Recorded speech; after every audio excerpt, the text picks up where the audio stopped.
বাচ্চারা আজকে দেখো, আজকে আমরা যে জিনিসটা পড়াবো সেটার নাম হচ্ছে ঘাসফড়িং এর বিভিন্ন যে মুখপাঙ্গগুলো আছে তাদের কাজ। এই টপিকটা নিয়ে কিন্তু তুমি একটা এমসিকিউ অবশ্যই পাবা। তাহলে চলো, নেক্সট 1 মিনিটের মধ্যে এই টপিকটা শেষ হয়ে যাবে। আমরা যেটা পড়ছি প্রথমে নাম হচ্ছে দেখো ল্যাব্রাম। ল্যাব্রাম কি? এটা একটা উপরের ঠোঁট হিসেবে কাজ করে ঘাসফড়িং এর, ঠিক আছে? তাহলে ঘাসফড়িং এর উপরের ঠোঁটের কাজ কি হবে? খাদ্যবস্তুটাকে ঠেলে ম্যান্ডিবলের দিকে দেওয়া। কার দিকে দেওয়া? ম্যান্ডিবলের দিকে। এটা দেখো, প্রথম কাজ তোমার শেষ। এরপর আসো ম্যান্ডিবল। দেখো, আমাদেরও ম্যাক্সিলা আছে, ম্যান্ডিবল আছে।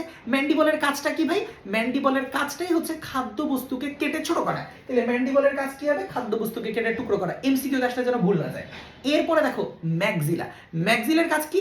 দেখো, আমাদের কিন্তু এই উপরের অংশটা ম্যাক্সিলা, নিচের অংশটা কিন্তু ম্যান্ডিবল। এই ম্যাক্সিলা সাথে ঘাসফড়িং এর ম্যাক্সিলার একটু পার্থক্য আছে। কেন?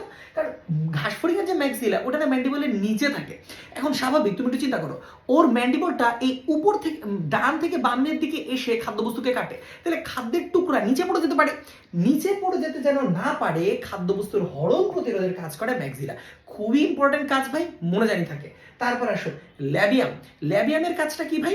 ল্যাবিয়ামের কাজ হচ্ছে উপযুক্ত খাদ্যবস্তু নির্বাচন করা। একটু ইমাজিন করো, ছাগল ঘাস পাতা খায়, আমাদের আমাদের হচ্ছে ঘাসফড়িং হচ্ছে ঘাস পাতা খায়, তাই না? তাই বলে কি ও ধুতুরা পাতা খাবে? আমরা জানি ধুতুরা পাতার মধ্যে বিষ থাকে, ও খাবে না। তাহলে ও যেহেতু খাবে না, কেন খাবে না? কারণ এর মধ্যে বিষ থাকে। এটা ও নির্বাচন করে কি দিয়ে? ল্যাবিয়াম দিয়ে। কি দিয়ে ভাইয়া? ল্যাবিয়াম দিয়ে। Last but not the least, hypopharynx. Hypopharynx মানে ভাই জিহ্বা। তোমরা জানো দুনিয়াতে জিহ্বার একটা মাত্র প্রধান কাজ, সেটা হলো খাদ্যবস্তুকে লালার সাথে মেশানো। এই সিরিজটার মধ্যে আমরা ঘাসফড়িং এর মুখপাঙ্গ নিয়ে আলোচনা করেছি। এরপরের সিরিজগুলোতে আমরা পর্যায়ক্রমে ঘাসফড়িং নিয়ে আলোচনা করতে থাকবো।